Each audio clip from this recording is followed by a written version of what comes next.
दिल्ली विधानसभा चुनाव में मिली करारी हार के बाद अब अरविंद केजरीवाल फिर से जेल जाने वाले हैं। अजी ये मैं नहीं कह रहा बल्कि उनके कर्म कह रहे हैं। दरअसल 5 फरवरी को हुए दिल्ली विधानसभा चुनाव के बाद जब एग्जिट पोल्स आने शुरू हुए थे तो उसके बाद वोटिंग के अगले ही दिन आम आदमी पार्टी ने एक चाल चली जिसके जाल में भाजपा को फंसाने की उसकी साजिश थी। लेकिन वही जाल अब आम आदमी पार्टी के लिए ही काल बन गया है।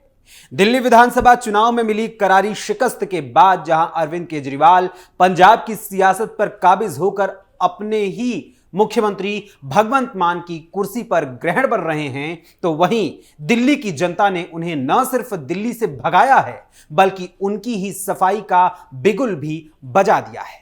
यानी उनका पूरा सफाया होने वाला है। फिलहाल जहां अरविंद केजरीवाल पहले से ही शराब घोटाला मामले में जेल में बंद थे और जमानत पर बाहर आकर चुनाव लड़े हैं, तो वहीं उनकी गिरफ्तारी और फिर से जेल जाने की तैयारी दोबारा शुरू हो रही है उनके अपने ही बयानों और ट्वीट्स की वजह से, जिसे उन्होंने और उनकी पार्टी ने दिल्ली विधानसभा चुनाव के परिणाम आने से पहले ही एग्जिट पोल्स को लेकर किए थे। आखिर क्या है पूरा माजरा और कैसे अरविंद केजरीवाल और उनकी आम आदमी पार्टी अपने ही रचे माया जाल में फंस रही है, आपको बताएंगे विस्तार से हमारे खास प्रोग्राम टर्निंग पॉइंट के आज के इस अंक में। नमस्कार, कैपिटल टीवी देख रहे हैं आप और मैं हूं आपके साथ अखिलेश पांडे।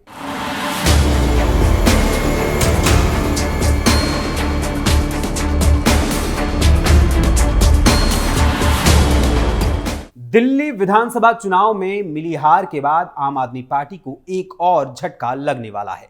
अरविंद केजरीवाल, मुकेश अहलावत और संजय सिंह के आम आदमी पार्टी विधायकों को 15-15 करोड़ रुपए वाले ऑफर पर अब भ्रष्टाचार निरोधक ब्यूरो यानी एसीबी कानूनी कार्रवाई करने की तैयारी कर रही है। मिली जानकारी के अनुसार एसीबी ने तीनों से विधायकों के खरीद फरोख्त वाले दावे पर जवाब मांगा था।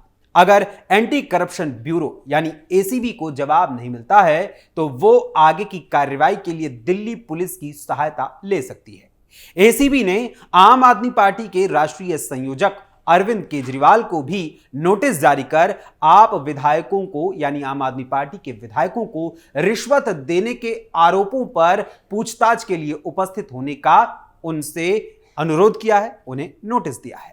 नोटिस को एसीबी ने गंभीर मानते हुए आपके 16 विधायकों की ओर से कथित रूप से रिश्वत की पेशकश किए जाने, विधायकों द्वारा पोस्ट किए गए ट्वीट्स का विवरण और कथित रिश्वत की पेशकश के पीछे के व्यक्तियों की पहचान के बारे में जानकारी मांगी है। केजरीवाल ने भाजपा पर लगाया था आरोप। दरअसल दिल्ली विधानसभा चुनाव की वोटिंग के बाद सामने आए अरविंद केजरीवाल ने आरोप लगाया था कि भाजपा ने आम आदमी पार्टी के प्रत्येक विधायक को दल बदल करने के लिए लुभाया है और लुभाने के लिए 15 करोड़ रुपए की पेशकश सामने रखी थी। भाजपा ने इन आरोपों को सिरे से खारिज कर दिया था। ये आरोप दिल्ली विधानसभा चुनाव में 6 फरवरी की मतगणना से ठीक 2 दिन पहले ही लगाए गए थे, जिससे परिणामों से पहले विवाद खड़ा हो गया था। केजरीवाल ने दावा किया था कि भाजपा आम आदमी पार्टी उम्मीदवारों को पर्याप्त राशि की पेशकश करके उनकी पार्टी को तोड़ने का प्रयास कर रही है। आम आदमी पार्टी के राज्यसभा सांसद संजय सिंह ने भी प्रेस कॉन्फ्रेंस कर इस बात का दावा किया था कि आम आदमी पार्टी के 7 विधायकों को फोन कॉल आ रहे हैं, उन्हें मंत्री बनाने और भाजपा ज्वाइन करने के लिए 15 करोड़ रुपए भी दिए जा रहे हैं। वहीं मुकेश अहलावत ने भी ऐसे ही ऑफर की बात कही थी और कहा था कि मैं हमेशा आम आदमी पार्टी में ही रहूंगा, मैं मर जाऊंगा, कट जाऊंगा, लेकिन कभी अरविंद केजरीवाल जी का साथ नहीं छोड़ूंगा। मुझे इस नंबर से फोन आया, उसने बोला कि उनकी सरकार बन रही है, मंत्री बना देंगे और 15 करोड़ रुपए भी देंगे, आप छोड़ के आ जाओ। मैं इनको कहना चाहता हूं कि जो इज्जत केजरीवाल ने और आम आदमी पार्टी ने मुझे दी है, मैं मरते दम तक अपनी पार्टी को नहीं छोड़ूंगा। वहीं इसके साथ साथ अरविंद केजरीवाल ने दावा किया था कि उनकी पार्टी के 16 विधायकों को 15-15 करोड़ रुपए का ऑफर पार्टी को छोड़ने के लिए दिया गया था। हालांकि ये सारे आरोप चुनाव परिणाम आने के पहले ही लगाए थे, लेकिन अपने ही आरोपों में यानी अपने ही मायाजाल में अरविंद केजरीवाल और उनकी पार्टी पूरी तरीके से अब फंस गई है। कहां से शुरू हुआ था पूरा बवाल? दरअसल दिल्ली के पूर्व मंत्री व आम आदमी पार्टी के नेता मुकेश अहलावत ने 6 फरवरी की शाम को एक्स पर एक नंबर शेयर करते हुए उसका स्क्रीनशॉट लिया था। उस स्क्रीनशॉट को ट्विटर पर यानी कि एक्स पर शेयर करते हुए ट्वीट कर लिखा कि मैं मर जाऊंगा, कट जाऊंगा, लेकिन कभी अरविंद केजरीवाल जी का साथ नहीं छोड़ूंगा। मुझे इस नंबर से फोन आया। उसने बोला कि उनकी सरकार बन रही है, मंत्री बना देंगे और 15 करोड़ भी देंगे, आप छोड़ के आ जाओ। मैं इनको कहना चाहता हूं कि जो इज्जत केजरीवाल जी ने और आप पार्टी ने मुझे दी है, मैं मरते दम तक अपनी पार्टी को नहीं छोड़ूंगा। वहीं मुकेश अहलावत के इस ट्वीट को शेयर करते हुए पूर्व मुख्यमंत्री आतिशी मारलेना ने एक्स पर ही ट्वीट कर दोबारा लिखा था कि अगर गाली गलौज पार्टी की 50 से ज्यादा सीटें आ रही हैं तो ये हमारे प्रत्याशियों को संपर्क करके तोड़ने की कोशिश क्यों कर रहे हैं? ये दिखा रहा है कि एग्जिट पोल एक साजिश है आम आदमी पार्टी के विधायक तोड़ने की। वहीं आतिशी मारलेना के बाद आम आदमी पार्टी के राष्ट्रीय संयोजक, मुखिया और पूर्व मुख्यमंत्री अरविंद केजरीवाल ने भी बिना भाजपा का नाम लिए गाली गलौज पार्टी बोलते हुए एग्जिट पोल्स को लेकर ट्वीट किया और उन्होंने भी 15-15 करोड़ रुपए में परिणाम आने से पहले ही आम आदमी पार्टी के विधायकों को खरीदे जाने का आरोप लगाते हुए यह ट्वीट किया था। अरविंद केजरीवाल ने भाजपा पर सीधे तौर पर यह ट्वीट करते हुए हमला बोला था। उस ट्वीट में उन्होंने लिखा, कुछ एजेंसीज दिखा रही हैं कि गाली गलौज पार्टी की 55 से ज्यादा सीट आ रही हैं। पिछले 2 घंटे में हमारे 16 उम्मीदवारों के पास फोन आ गए हैं कि आप छोड़ के उनकी पार्टी में आ जाओ, मंत्री बना देंगे और हर एक को 15-15 करोड़ देंगे।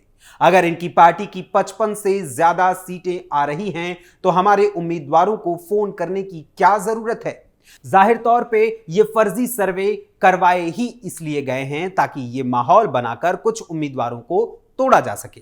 पर गाली गलौज वालों, हमारा एक भी आदमी नहीं टूटेगा। और फिर अरविंद केजरीवाल के इसी ट्वीट को रीपोस्ट करते हुए आम आदमी पार्टी के नेता व राज्यसभा सांसद संजय सिंह ने एक्स पर पुनः ट्वीट किया और ट्वीट कर लिखा, गाली गलौज पार्टी हताशा में खरीद फरोख्त की राजनीति पर उतर आई है, ये दिल्ली है, यहां दाल नहीं गलेगी। आपके वार पर बीजेपी का पलटवार। दिल्ली विधानसभा चुनाव के परिणाम आने से पहले आम आदमी पार्टी के संयोजक अरविंद केजरीवाल द्वारा भारतीय जनता पार्टी पर लगाए गए आरोपों को लेकर इसका जवाब देते हुए बीजेपी ने भी आम आदमी पार्टी पर तीखा हमला बोला था। तो वहीं उन पर एसीबी यानी एंटी करप्शन ब्यूरो ने आम आदमी पार्टी के आरोपों को लेकर उन्हीं पर शिकंजा कसना भी शुरू कर दिया और मामले की जांच करने के आदेश के बाद एसीबी की टीम ने अरविंद केजरीवाल के घर पर पहुंचकर छानबीन की और फिर अरविंद केजरीवाल को नोटिस देकर उनसे पूछताछ भी की गई। दरअसल बीजेपी ने अरविंद केजरीवाल के इन आरोपों को लेकर दिल्ली के उपराज्यपाल को एक पत्र लिखा था और शिकायत की थी। दिल्ली के एलजी ने बीजेपी की इस शिकायत को गंभीरता से लेते हुए इस पूरे मामले की जांच कराने का आदेश दे दिया और साथ ही उन्होंने इस मामले की जांच एसीबी को सौंप दी थी। एसीबी की टीम इस मामले को लेकर आम आदमी पार्टी के कई वरिष्ठ नेताओं से पूछताछ कर रही है और इसके बाद आम आदमी पार्टी की ओर से भी काफी नाटक नौटंकी की गई थी, लेकिन अब अपनी ही नौटंकी में यही आम आदमी पार्टी बुरी तरीके से फंस गई है। सच्चाई का पता लगाने के लिए तत्काल हस्तक्षेप करना पड़ा। वहीं नोटिस के अनुसार यह मामला गंभीर प्रकृति का माना गया, जिसके कारण एसीबी को सच्चाई पता लगाने के लिए तत्काल हस्तक्षेप करना पड़ा। एसीबी ने आम आदमी पार्टी के संयोजक अरविंद केजरीवाल से भी पूछताछ करने के लिए एक नोटिस जारी किया कि वो खुद को उपलब्ध कराएं, यानी मौजूद होकर जानकारी एसीबी को प्रदान करें। मांगी गई जानकारी में कथित तौर पर रिश्वत की पेशकश करने वाले 16 आम आदमी पार्टी विधायकों का विवरण, इन विधायकों द्वारा पोस्ट किए गए ट्वीट्स की सामग्री और रिश्वत की पेशकश करने वाले व्यक्तियों की पहचान शामिल थी। इसके अतिरिक्त एसीबी ने कोई अन्य सबूत भी मांगा था जो केजरीवाल के रिश्वत की पेशकश के दावों का समर्थन कर सके, जो उन्होंने और पार्टी के अन्य सदस्यों ने सोशल मीडिया प्लेटफॉर्म पर किए हुए। लेकिन अपने ही मायाजाल में अरविंद केजरीवाल एसीबी के जरिए अब पूरी तरीके से फंसते नजर आ रहे हैं और अरविंद केजरीवाल इससे पूरी तरीके से डरे हुए हैं। दिल्ली पुलिस को पत्र लिखेगी एसीबी। दरअसल इस मामले को लेकर एसीबी ने पूर्व में नोटिस भी भेजा था। जानकारी के अनुसार नोटिस का कोई जवाब नहीं मिलने पर अब एक्शन की तैयारी है। वहीं खबर यह भी है कि अगले कुछ दिन बाद एसीबी अरविंद केजरीवाल, मुकेश अहलावत और संजय सिंह के खिलाफ कानूनी कार्रवाई करने के लिए दिल्ली पुलिस को भी पत्र लिखेगी। मीडिया रिपोर्ट्स के अनुसार आम आदमी पार्टी के नेताओं के खिलाफ सोशल मीडिया पर अफवाह फैलाने, पैनिक क्रिएट करने समेत अन्य कई धाराओं में मामला दर्ज किया गया है और कार्रवाई करने के लिए यह पत्र लिखा जाएगा। यानी जो आम आदमी पार्टी अपनी नकारात्मक राजनीति के चलते दिल्ली में चुनाव जीतना चाहती थी और दिल्ली में पुनः सरकार बनाने का ख्वाब देख रही थी, उसे दिल्ली की जनता ने अपने जनादेश से सत्ता से बाहर कर दिया है और अब उसी पार्टी के दिग्गज अपने ही फर्जी बयानों और आरोपों को लेकर पूरी तरीके से घिर रहे हैं। और ऐसे में जेल की हवा खाने का अनुभव रखने वाले अरविंद केजरीवाल अगर फिर से जेल चले जाएं तो इसमें कोई भी ताज्जुब नहीं होगा। वैसे जमानत पर बाहर आकर दिल्ली विधानसभा चुनाव लड़ने वाले अरविंद केजरीवाल और अब उन पर कसते हुए एसीबी के शिकंजे पर आप सभी का क्या कुछ कहना है, हमें अपने कमेंट्स के माध्यम से जरूर बताइएगा। फिलहाल अभी के लिए टर्निंग पॉइंट के आज के इस अंक में बस इतना ही। फिर मुलाकात होगी टर्निंग पॉइंट के अगले अंक में किसी और खबर, किसी और मुद्दे, किसी और विषय के साथ। तब तक के लिए मुझे अनुमति दीजिए। धन्यवाद। जय हिंद, जय भारत।